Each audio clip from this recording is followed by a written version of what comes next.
તમને ખબર પણ ન હોય ને તમારા નામે લાખોની લોન લઈ લેવામાં આવે તો વિચાર કરો કે માણસ પર શું વીતી શકે।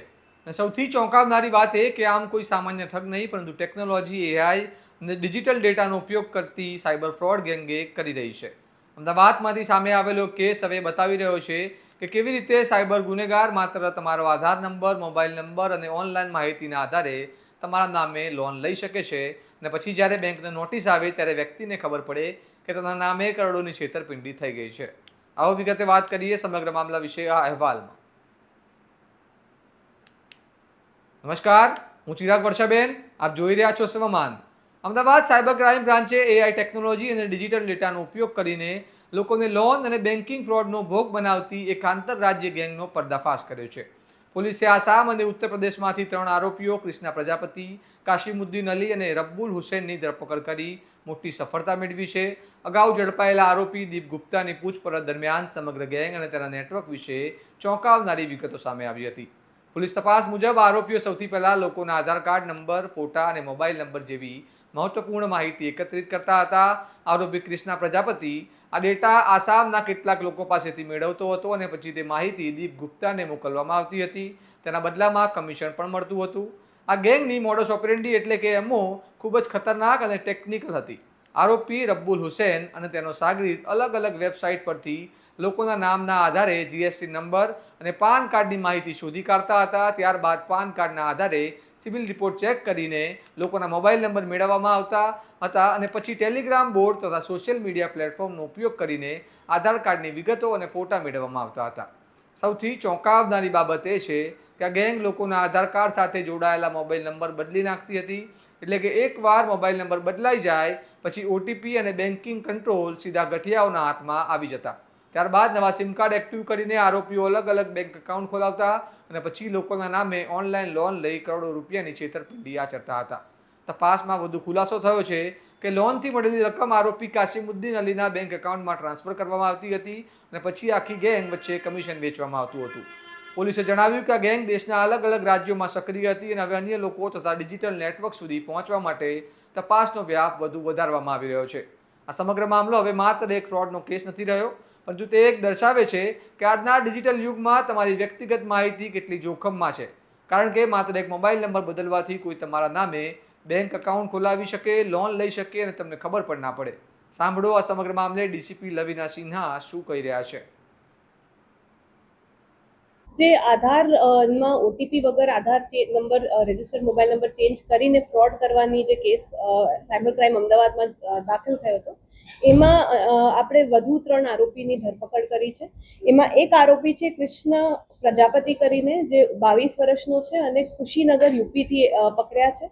બીજા 2 આરોપી છે જે આસામથી આપણે ધરપકડ કરી છે, કાજીમુદ્દીન અલી અને રબુલ હસન જે લારીઘાટ મોરેગાંવ આસામથી પકડ્યા છે। જે આ આસામના 2 આરોપી છે એ લોકો મુખ્ય સૂત્રધાર હતા આખા સ્કેમ માટે। અમને લોન લેવાનું સ્કેમ છે કે એ લોકો નાની લોન 25,000 થી 50,000ની લોન અને બીજા કોઈના આધાર કાર્ડથી અને બીજા કોઈના બેંક એકાઉન્ટથી લેતા હતા અને એમાં એ લોકો આખી જે મોડસ ઓપરેન્ડી જે રીતે આ સ્કેમ ચલાવતા હતા એમાં આસામથી એ લોકો પહેલા તો આધાર કાર્ડ નંબર અને આધારની ડિટેલ્સ મેળવતા હતા। એ ડિટેલ્સ મેળવવા માટે એ લોકો અનેક ટેકનોલોજીનો ઉપયોગ કરતા હતા। સૌપ્રથમ તો એ લોકો કોઈના પણ નામથી ઘણી બધી ઓપન વેબસાઇટ્સ છે જેમ કે આ કેસમાં માસ્ટર ઇન્ડિયાનો ઉપયોગ થયો હતો। એ વેબસાઇટથી નામથી જીએસટી નંબર એ લોકો શોધી લેતા હતા। એ જીએસટી નંબરમાંથી એમને પાન કાર્ડની ડિટેલ્સ મળી જતી હતી। એ પેન કાર્ડના આધારે બીજા ઓપન સોર્સ કોઈ પણ વેબસાઇટના માધ્યમથી જેમ કે આ કેસમાં એ સીઆરઆઈએફ વેબસાઇટનો ઉપયોગ કરતા હતા। તો આ પેન કાર્ડની ડિટેલ નાખ્યાથી એમને સિબિલ સ્કોર મળી જતું હતું અને સિબિલ સ્કોર એ લોકો પોતાના ઈમેલ આઈડી પર મેળવતા હતા। આ સિબિલ સ્કોરમાં જે મોબાઈલ નંબર્સ રજિસ્ટર્ડ હતા 2 થી 3 કે જેટલા મોબાઈલ નંબર રજિસ્ટર્ડ હોય છે ભોગ બનનારના એ બધા મોબાઈલ નંબર એમને મળી જતા હતા। પછી એ લોકો ઘણા બધા ટેલિગ્રામના ચેટબોટ્સ છે જેમાં મોબાઈલ નંબરથી આધાર મેળવવાની ફેસિલિટી આપતી સર્વિસીસવાળા ચેટબોટ્સ છે। તો એ ચેટબોટથી એ લોકો મોબાઈલ નંબરથી આધાર નંબર મેળવી લેતા હતા અને આધારની ફોટોગ્રાફ માટે એ લોકો ઓપન સોર્સની કોઈ પણ વેબસાઇટથી ટ્રુ કોલર છે કે અન્ય કોઈ સોશિયલ મીડિયા પ્લેટફોર્મમાં ફોટો મળી જાય તો આ બંને વસ્તુ એમને મળી જતી હતી। અને પછી આ ફોટો ને મોબાઈલ નંબરને લઈને એ લોકો હવે આ કામ જે રજિસ્ટર્ડ મોબાઈલ નંબર ચેન્જ કરવાનું છે ઘણા બધા બીજા લોકોને સબલેટ કરતા હતા. એમાં એ લોકોએ આ કેસમાં જે યુપીથી કૃષ્ણા પ્રજાપતિ છે એને આ કામ સોંપ્યો હતો કે જે રજિસ્ટર્ડ મોબાઈલ નંબર છે એ તમે આમાં બદલી આપો, અને એને માટે એમને ફોટો અને આધાર કાર્ડની ડિટેલ્સ એને આપી દીધી હતી. યુપી વાળા જે કૃષ્ણા પ્રજાપતિ છે એ પોતે એક સાયબર કેફે ચલાવે છે. એનું પોતાનું એટલું કોઈ રોલ નથી, પણ ખાલી એ આ કામ કમિશન બેસિસ પર બીજા લોકોને શેર કરે છે. અને આમાં આ કેસમાં એને અમારા જે અગાઉ પકડાયેલા આરોપી છે મોહમ્મદ કેફ અને આશીષ, એમને સંપર્ક કર્યો હતો અને એ લોકોએ અહીંયા લોકલ લેવલે આધારના કિટ ઓનર જે છે કનુ પરમારની મદદથી આખું કામ કર્યું હતું. એને કેટલું કમિશન આપવામાં આવતું હતું? જે છેતરપિંડીની રકમમાંથી આપવામાં આવતું હતું કે પર મોબાઈલ નંબર ચેન્જ કરવા માટે કોઈ રકમ નક્કી કરવામાં આવતી? પર મોબાઈલ નંબર ચેન્જ કરવા માટે 1000 થી 1500 રૂપિયા કે 2000 રૂપિયા મળતા હોય છે. એમાં મુખ્ય કામ જે બાયોમેટ્રિક જે ઓથેન્ટિકેટ કરે છે એને સૌથી વધારે પૈસા મળે છે. જેમાં આપણે અગાઉ જે મોડસ ઓપરેન્ડી બહાર આવી હતી કે ડીપ ફેકથી એક એઆઈ વિડીયો જનરેટ કરીને બાયોમેટ્રિક ચેન્જ કરતા હોય છે, તો 600-700 રૂપિયા મેક્સિમમ કમિશન જે બાયોમેટ્રિક ચેન્જ કરે છે અને મોબાઈલ નંબર ચેન્જ કરે છે એનું હોય છે. પછી જે સેવા કેન્દ્રથી આ લોકો લે છે જે સુવિધા કિટની સુવિધા લે છે એ લોકોની કમિશન હોય છે. અને જે પોતે આસામથી આ લોકો જે કરે છે એમને આશરે 15-2000 નું એમાં પૈસા મળતા હોય છે. તો જે આસામના આ લોકો છે આમના આખા પરિવાર આમાં આ જ કામ કરે છે. અને આ લોકો મોબાઈલ નંબર પણ ચેન્જ કરે છે, બીજી અન્ય આધારની ડિટેલ્સ પણ ચેન્જ કરે છે. અને દર વર્ષે 10 થી 15 લાખ રૂપિયાનું આ લોકો લોન લે છે આ માધ્યમથી. હવે લોન એ લોકો નાના અમાઉન્ટમાં જ લે છે, 25,000 થી 50,000 છે, કારણ કે મોટી લોન લેવા જઈએ તો એમાં સ્ક્રુટિની વધારે થતી હોય છે. 25-50,000 લોનમાં એટલું ચેકિંગ નથી થતું, એટલે આ લોકો આ રીતે ફ્રોડ કરીને લોન લઈ લે છે. અને એમાં આધારનું એ લોકો બાયપાસ કરીને એઆઈ અને ટેકનોલોજીના યુઝથી આ બાયપાસ કરીને આ રીતે લોનનું ફ્રોડ કરે છે. આધારમાં જે તૂટી રહેલી છે એ ખૂબ ગંભીર છે, કારણ કે આધાર અત્યારે તમામની જરૂરિયાત છે. આપણે આવા આધારના જે સેન્ટર છે ત્યાં કોઈ તપાસ કરી અથવા તો આવી ભૂલ કે ક્ષતિ ન રહી જાય તે માટે ડિપાર્ટમેન્ટને કોઈ ધ્યાન દોર્યું છે? આપણે આમાં ડિપાર્ટમેન્ટનું ધ્યાન દોર્યું છે. એમના તરફથી આમાં અનેક મેજર્સ પણ લેવાયા છે અને નોંધ પણ લેવાઈ છે. અને આ જે કેન્દ્રવાળા જે વ્યક્તિ છે એ પોતે આરોપી આમાં સામેલ હતા ને, એટલે આપણે એમને પ્રથમ આરોપી એને જ બનાવ્યા છે, કારણ કે પોતે સામેલ હતો. પણ એ સિવાયના બીજા બધા આરોપીઓ આમાં ઓથોરિટીના તરફથી નથી અને એ લોકો પ્રાઇવેટલી આ બધું કામ અને ફ્રોડનું કામ કરતા હતા. અમને રેન્ડમ અનેક રાજ્યોના બદલતા હોય છે. એ જસ્ટ ટ્રાયલ એન્ડ એરર મેથડથી કરતા હોય છે.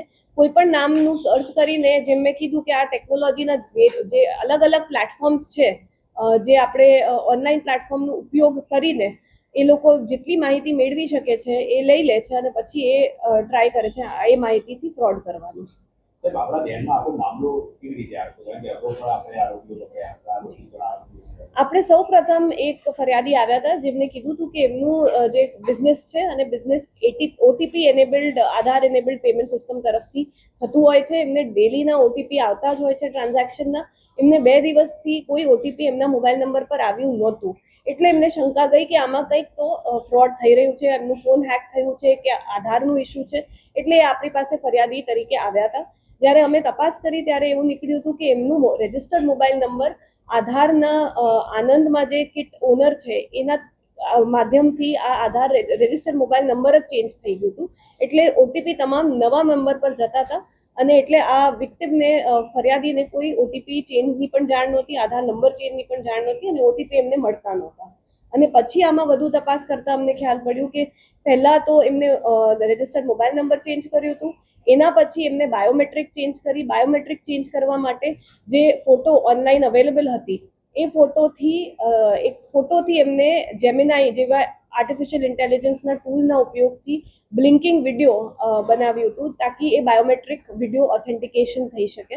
એના પછી આ ફરિયાદીના એમને ડિજીલોકર એક્સેસ કર્યા, એમના ડિજીલોકરમાં બધા પર્સનલ ડોક્યુમેન્ટ્સ એક્સેસ કર્યા હતા, પેન કાર્ડ એક્સેસ કર્યું હતું અને એના પછી એને 3 બેંકના અકાઉન્ટ ખોલવાનો પ્રયાસ કર્યો હતો, જેમાં એક બેંકનું અકાઉન્ટ ખુલી ગયું હતું અને 25,000 રૂપિયાની લોન લીધી હતી.